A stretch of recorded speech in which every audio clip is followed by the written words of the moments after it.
Rede da polícia. Sim, polícia militar. Oi? Alô, pode falar. O meu marido tava me espancando. Quem? O meu marido. Seu marido? Eu consegui correr e deixar meus 2 filhos ali. Eu tô toda machucada. Polícia militar? Tá dando briga aqui em casa, o meu pai, ele quer bater na minha mãe. Ele tá ameaçando colocar fogo na casa. Se vem rápido, pelo amor de Deus. Ele tá ameaçando minha mãe. Por favor, eu preciso de ajuda. O meu namorado tá me agredindo. Agora eu preciso de ajuda. Você encontrar no meu celular vai ser pior. Tô te avisando. Perto. Ele mora perto do dele. Polícia militar? Boa noite. Boa noite. É a polícia militar? Isso mesmo, senhora. Eu preciso de uma viatura com urgência. Por favor, meu marido entrou embriagado agora, quase me matou dentro da minha casa. Ele tentou lhe agredir? Me agrediu, ele quase me matou. Eu tava dormindo, eu e minha filhinha de 5 aninhos. Moça, pelo amor de Deus, eu preciso de uma ajuda na rua. Moça, eu me acordei, eu acho que o ex-marido da moça matou a minha sobrinha. Pelo amor de Deus, me ajuda. Não, quer fugir, vai fugir. Puxou. Parado, tá preso. A vítima tá com bastante ferimentos, vai ser conduzido ao hospital, tá ok? Bom, estamos de volta aqui atrás do agressor. Você tá agora no local? O povo manda apoio, que é o masculino tá fugindo do local. O agressor tá preso e tá sendo conduzido pra delegacia. Maria da Penha Maia Fernandes, uma farmacêutica brasileira, natural do Ceará, sofreu 2 tentativas de assassinato em 1983 por parte de seu marido, Marco Antônio Heredia Viveiros. Marco tentou matá-la com um tiro de espingarda. Apesar de ter escapado da morte, ele a deixou paraplégica.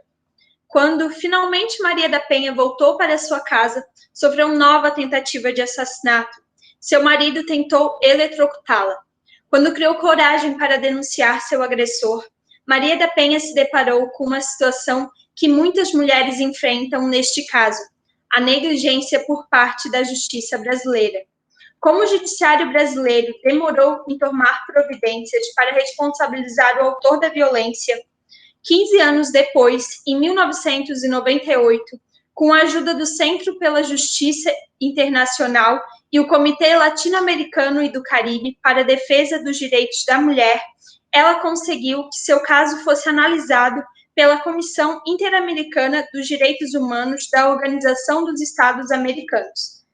Na petição, foi alegado haver tolerância à violência contra a mulher pelo Estado brasileiro, uma vez que esse não adotou as medidas necessárias para processar e punir o agressor. Também foi alegado violação a diversos artigos da Convenção Americana, da Declaração Americana dos Direitos e Deveres do Homem, bem como da Convenção de Belém do Pará. Em 2002, a Corte Interamericana dos Direitos Humanos condenou o Estado brasileiro por omissão e negligência e fez diversas recomendações para a reformulação das leis brasileiras e políticas em relação à violência doméstica. Atendendo às recomendações, em 2006, o Estado brasileiro fez a reparação simbólica, criando a Lei número 11.340, de 2006, que cria dispositivos para coibir a violência doméstica e familiar contra as mulheres, e denominou como Lei Maria da Penha.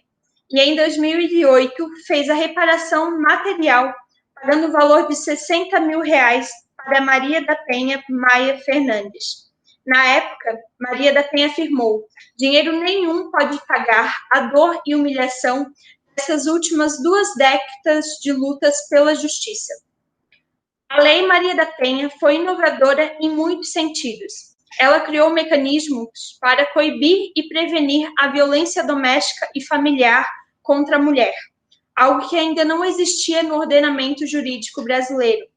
Apenas 2% dos brasileiros nunca ouviram falar desta lei, e com ela houve um aumento de 86% das denúncias de violência familiar e doméstica.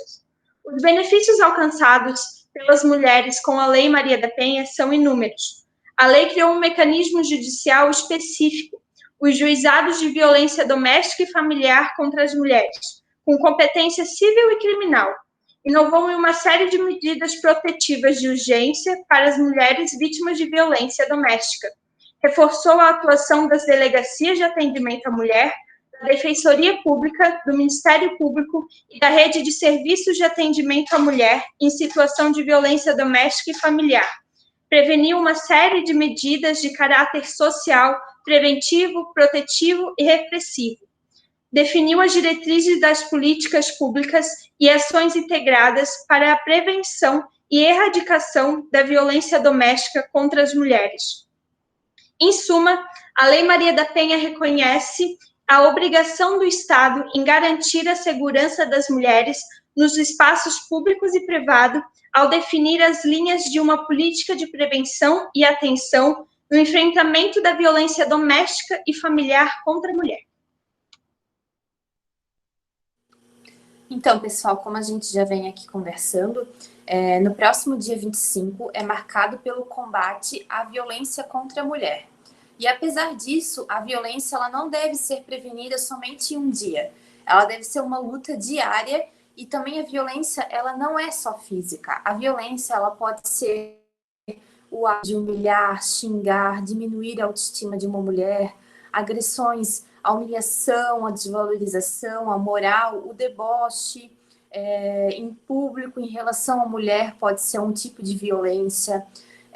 Fazer com que a mulher ache que está ficando louca é uma violência que de vez em quando a gente escuta falar, casos relatando isso. Isso, inclusive, há um nome, que é o gaslighting. É uma forma de abuso mental que consiste em distorcer os fatos e omitir as situações para deixar a vítima em dúvida sobre a sua memória, a sua sanidade. Também controlar, oprimir a mulher, dizer que o comportamento dela está sendo inadequado, o homem ter uma obsessão sobre a mulher, querer controlar ela no que faz todo dia, não deixá-la sair, isolar ela da família, dos amigos, ficar revisando mensagens do celular dela, no e-mail, tentando procurar alguma coisa. Além disso, também o fato de expor a vida íntima da mulher na internet é alguma coisa que de vez em quando a gente também escuta falar, é muito triste isso. Ficar falando sobre a vida íntima do casal para outras pessoas, isso é considerado uma forma de violência moral. Também pode ser considerado violência, aí já partindo para a parte física, atirar objetos na mulher, sacudir ela, pegar pelos braços, apertar. Então, nem toda violência física ela pode ser considerada um espancamento. Elas também podem ser consideradas como abusos físicos e tentativas de arremessar objeto, agressões um pouco amenas, com a intenção de machucar, sacudir, segurar, forçar a mulher a fazer alguma coisa. Também uma forma de violência extremamente importante que existe hoje em dia, a gente deve combater sempre, todos os dias, cada vez mais, forçar atos sexuais desconfortáveis com a mulher. Nem sempre essa violência sexual é o ato consumado, mas também pode ser um ato libidinoso, entende? Então, também, dessa situação parte também impedir a mulher de prevenir a gravidez. Às vezes pode acontecer entre um casal isso, ou também entre namorados, ou às vezes entre algum crime que foi praticado, obrigar a mulher de forma contrária a prevenir a gravidez, mas sim obrigar a mulher a abortar o bebê dela. Então, impedir que a mulher use métodos contraceptivos, como a pílula do dia seguinte, ou anticoncepcional diário, é considerado também uma prática de violência sexual. Além disso, também controlar o dinheiro da mulher, reter documentos, não deixar ela ter a vida financeira própria dela, o homem tentar controlar, guardar o dinheiro, tirar o dinheiro dela, contra a vontade dela, assim mesmo como guardar os documentos pessoais dela, não deixando ela sair com os documentos, se ela precisa se identificar, ela não vai conseguir.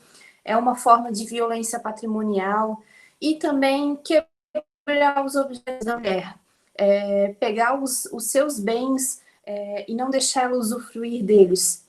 Como, por exemplo, a mulher pode estar usando um celular e o homem não gostar, não achar que é uma hora de vida para ela usar e simplesmente pegar aquele aparelho telefônico e jogar fora ou quebrar ele. Isso também é considerado como uma violência contra a mulher, mesmo que seja contra seus objetos, mas ele está impedindo ela de ter sua liberdade de usufruí-los. Então, como eu falei no início dessa fala dos tipos de violência que podem existir, a violência, ela não é só física, existem vários tipos de violência e a gente tem que se atentar a cada dia e tentar controlar isso, combater realmente essa violência contra a mulher. Você sabia que a violência contra a mulher, ela não é só física, ela pode ser psicológica, moral, patrimonial e econômica e sexual, assim como explicada pela nossa amiga Grace, né? Então, a importância de denunciar essa violência contra as mulheres, ela é muito importante porque, assim, pode ser que você não esteja sofrendo essa violência dentro do teu âmbito familiar, onde você mora, mas você conhece alguém que está vivenciando por essa violência, né? Então, foi criado o mês agosto, Lilás, para que as pessoas que saibam do que acontece com essas mulheres possam denunciar, porque viver numa situação de violência é muito difícil, porque se trata ali do psicológico da mulher, que ela tem muito medo de denunciar o agressor e de acontecer coisas piores com ela, tanto porque é difícil denunciar, quem vive nisso sabe o quanto é difícil, e talvez aquela que é vizinha ou que tem uma amiga, ela consegue com mais facilidade porque ela não está lá dentro, mas ela sabe o quanto essa pessoa sofre. Então, por esse motivo, é muito importante, se você conhece alguém que está passando por isso, denuncie, ajude essa pessoa a sair dessa situação, ligue 180, e para você que tem medo de denunciar porque acha que vai ficar lá o teu cadastrado que foi você, tem ali a opção do site que faz anônimo, então não tem esse perigo de a pessoa saber que foi você que denunciou, mas ajude as pessoas que estão vivendo nessa situação a saírem dela, porque os números são enormes e essa violência contra a mulher tem que parar. Mulheres vítimas de violência no seu ambiente de trabalho. Há muito tempo, o ambiente de trabalho tem sido um espaço em que a violência contra as mulheres se expressa de diversas maneiras, física, moral, psicológica e até mesmo institucional, tanto na iniciativa privada como em instituições públicas. O assédio moral e sexual tem contribuído para fortalecer a discriminação no ambiente de trabalho, em especial no que se refere às condições de trabalho das mulheres. De acordo com o Mapa de Violência de 2015, o Brasil é o 5º país no ranking de violência contra a mulher. As estatísticas são aterrorizantes e ainda é muito difícil conseguir dados precisos sobre o número de vítimas de violência doméstica, pois os casos são subnotificados. Muitas mulheres se veem presas ao relacionamento com o agressor, pois a relação de dependência financeira é muito forte, ganhando menos, estando mais sujeitas à precarização e demissões, acabam sujeitas a violências do parceiro para não ficarem desamparadas financeiramente.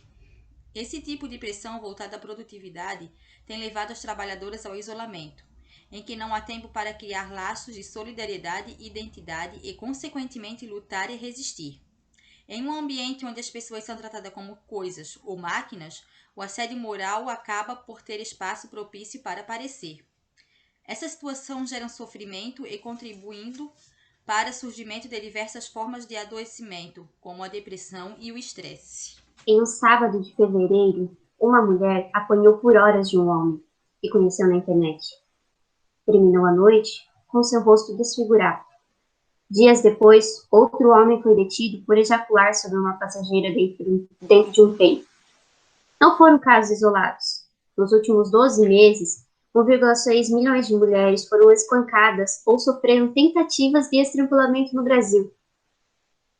Enquanto 22 milhões, 37,1% das brasileiras passam por algum tipo de assédio dentro de casa, a situação não foi necessariamente a melhor. Entre os casos de violência, 42% ocorreram no ambiente doméstico. Após sofrer uma violência, mais da metade das mulheres, 52%, não denunciam o agressor ou procuram ajuda. Os dados são de um levantamento do Datafolha, feito em fevereiro, encomendado pela ONG, Fórum Brasileiro de Segurança Pública, para avaliar o impacto contra mulheres no Brasil. Desde a pandemia do coronavírus começou, 497 mulheres perderam suas vidas. Foi um feminicídio a cada 9 horas entre março e agosto, com média de 3 mortes por dia. São Paulo com 79 casos, Minas Gerais com 64, Bahia com 49. Foram os estados que registraram o maior número de abusos no período. No total, os estados fazem parte do levantamento registrado, né, com redução de 6%, ainda teve redução, em comparação ao ano passado. A atualização revelou que de maio a agosto foram os 304 casos de feminicídio, 11% menos do que o mesmo período de 2019. O primeiro levantamento da série, divulgou em junho, mostrou que nos meses de março e abril, quando iniciou o confinamento da população por causa do vírus, 195 mulheres foram mortas em 20 estados. O segundo monitoramento, como no primeiro analisou os dados de números da população feminina, desses 20 estados, o índice médio do país foi de 0,34 feminicídios por 100 mil mulheres. Portanto, 3 estados estão acima da média. Dentre eles, Santa Catarina, com 0,38. Em apenas 22 dias, 4.124 denúncias de violência doméstica foram comunicadas à Secretaria de Segurança Pública do Estado de Santa Catarina. Isso quer dizer que todos os dias, em média, 188 pessoas podem ter sofrido algum tipo de abuso dentro do contexto do próprio lar. A grande maioria das vítimas, mulheres, e os principais agressores, seus maridos, companheiros ou pais de família. Combate uma pandemia, início de uma guerra. Para você que não sabe como fazer essa denúncia, sendo vítima, vá até uma farmácia e faça um X na tua mão e mostre para eles esse sinal, que eles vão entender que é um sinal de ajuda. Então, não importa se a agressão é física, psicológica, moral, patrimonial e econômica ou sexual, denuncie.